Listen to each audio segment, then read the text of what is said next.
Hey guys, dala ko nga pala yung kukri snake. Dinala dito sa bahay para makita ko, tapos para ma-identify ko kung anong ahas. So yung ganitong ahas ay tinatawag na kukri snake or banded kukri snake. Nag-originate tong ahas na to ay sa India talaga. Alam niyo yung mga ahas na ganito, hindi siya recommended as gawing pet, lalo na sa mga beginners. Hindi siya kagaya ng mga ball python, corn snake, iba siya.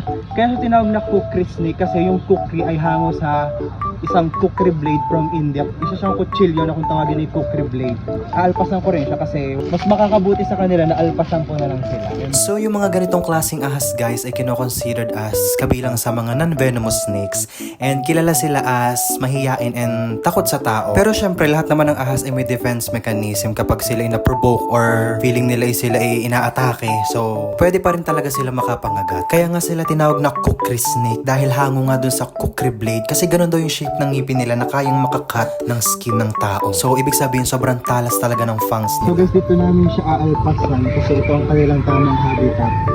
At ayan guys, palalabasin ko na nga pala siya. Ayan siya oh. Naaawa ko sa kanya kasi ang liit pa niya, baby pa siya. At nung pinalabas ko nga siya, bigla na siyang tumalon agad. Feeling ko sobrang saya niya na nakalabas na siya.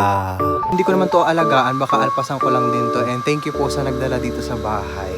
At least na-check ko or na napakita ko sa inyo.